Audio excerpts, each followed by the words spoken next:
Hi everyone. ಒಂದು 3-4 ಡೇಸಿಂದ ಸ್ವಲ್ಪ personal problem ಇತ್ತು, ಹಾಗಾಗಿ ಯಾವ ಅಡುಗೆನೂ ಮಾಡೋಕ್ಕಾಗಲಿಲ್ಲ. ಈಗ ಇವತ್ತು ಒಂದು ಸಂಕ್ರಾಂತಿ ಹಬ್ಬದ್ದು ಸ್ಪೆಷಲ್ ಈಗ ಮಾಡ್ತಾಯಿದ್ದೀನಿ. ಏನು ಅಂದರೆ ಸ್ವೀಟ್ ಪೊಟ್ಯಾಟೊ ಲಡ್ಡು ಮಾಡೋಣ ಅಂತ ಯಾಕೋ ಅನಿಸ್ತು. ಅದು ಯಾವಾಗಲೂ ಅನಿಸಿತ್ತು, ಆದರೆ ಸ್ವಲ್ಪ ಪರ್ಸ್ನಲ್ ಪ್ರಾಬ್ಲಮ್ ಇತ್ತು, ಹಾಗಾಗಿ ವಿಡಿಯೋ ಮಾಡೋಕ್ಕಾಗಲಿಲ್ಲ. ಈಗ ಮಾಡ್ತಿದ್ದೀನಿ ಫ್ರೆಂಡ್ಸ್. ಈಗ ಸ್ವೀಟ್ ಪೊಟ್ಯಾಟೊ ಲಡ್ಡು ಮಾಡೋಣ. ಸ್ವೀಟ್ ಪೊಟ್ಯಾಟೊ ತಗೊಂಡಿದ್ದೀನಿ. ಆಲ್ರೆಡಿ ಸ್ವೀಟ್ ಪೊಟ್ಯಾಟೊನ ಬೇಯಿಸಿದ್ದೀನಿ, ನೀರು ಹಾಕಿ ಅದನ್ನು ಬೇಯಿಸಿದ್ದೀನಿ. ಸ್ವೀಟ್ ಪೊಟ್ಯಾಟೊ ರೆಡಿ ಇದೆ. ಈಗ ಇದನ್ನು ಲಡ್ಡು ಮಾಡಬೇಕಷ್ಟೆ. ಈಗ ಲಡ್ಡು ಮಾಡೋದಕ್ಕೆ ಮೇಲ್ಗಡೆ ಇರೋ ಸಿಪ್ಪೆನ ತೆಗಿಯೋಣ. ಮೇಲ್ಗಡೆ ಸಿಪ್ಪೆ ತೆಗ್ದಾಗಿದೆ. ಈಗ ಇದನ್ನು ಸ್ಮ್ಯಾಶ್ ಮಾಡಬೇಕು. ಚೆನ್ನಾಗಿ ಸ್ಮ್ಯಾಶ್ ಆಗಿದೆ. ನೆಕ್ಸ್ಟ್ ಸ್ಟವ್ ಆನ್ ಮಾಡಿ 2 ಟೇಬಲ್ ಸ್ಪೂನ್ ತುಪ್ಪ ಹಾಕಿ ಇದಕ್ಕೆ ಈಗ ದ್ರಾಕ್ಷಿ ಗೋಡಂಬಿ ಹಾಕಿ ರೋಸ್ಟ್ ಮಾಡೋಣ. ದ್ರಾಕ್ಷಿ ಗೋಡಂಬಿ ಫ್ರೈ ಮಾಡಾಯಿತು. ಈಗ ಇದೇ ಪಾತ್ರೆಗೆ ಸ್ಮ್ಯಾಶ್ ಮಾಡಿರೋ ಸ್ವೀಟ್ ಪೊಟ್ಯಾಟೊ ಹಾಕೋಣ.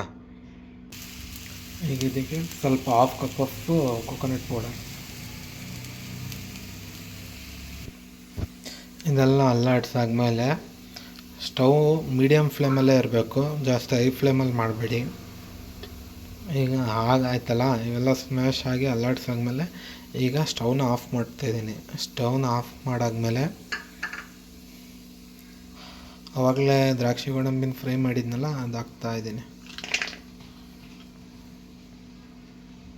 ಈಗ ಹಾಕಿ ಚೆನ್ನಾಗಿ ಕಳಿಸ್ಬೇಕು ಫ್ರೆಂಡ್ಸ್. ಈಗ ಇದು ರೆಡಿಯಾಗಿದೆ. ಒಂದು 5 ನಿಮಿಷ 2 ನಿಮಿಷ ಅಂದರೆ ಅದು ತಣ್ಣಕ್ಕಾಗೋವರೆಗೂ ಸ್ವಲ್ಪ ಹೊತ್ತು ಬಿಡೋಣ ಫ್ರೆಂಡ್ಸ್. ತಣ್ಣಕ್ಕಾದ್ಮೇಲೆ ಕೈಯಲ್ಲಿ ಈ ಥರ ಮ್ಯಾರಿನೇಟ್ ಮಾಡಿ, ಚೆನ್ನಾಗಿ ಮ್ಯಾರಿನೇಟ್ ಮಾಡಾದ್ಮೇಲೆ ಈಗ ಇದನ್ನು ಲಡ್ಡು ಮಾಡೋಣ. ಯಾವ ಸೈಜಿಗೆ ಬೇಕೋ ಆ ಸೈಜಿಗೆ ಲಡ್ಡು ಮಾಡಿ ಫ್ರೆಂಡ್ಸ್. ಫೈನಲಿ ರೆಡಿಯಾಗಿದೆ. ಈಗ ಇದ್ರ ರುಚಿ ನೋಡಿ ಹೇಳ್ತೀನಿ ಹೇಗಿದೆ ಅಂತ.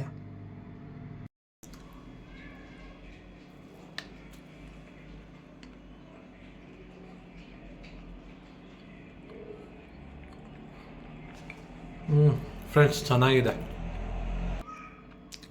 ಫ್ರೆಂಡ್ಸ್ ಚೆನ್ನಾಗಿ ಬಂದಿದೆ. ಮತ್ತೆ ಇದೇ ಥರ ಹೊಸ ಅಡುಗೆ ಜೊತೆ ಮತ್ತೆ ನೆಕ್ಸ್ಟ್ ವಿಡಿಯೋದಲ್ಲಿ ನಿಮ್ಮ ಜೊತೆ ಬರ್ತೀನಿ. ಈ ವಿಡಿಯೋ ನಿಮಗೆ ಇಷ್ಟ ಆದಲ್ಲಿ ಲೈಕ್, ಶೇರ್, ಸಬ್ಸ್ಕ್ರೈಬ್ ಮಾಡಿ ಫ್ರೆಂಡ್ಸ್. ಬಾಯ್.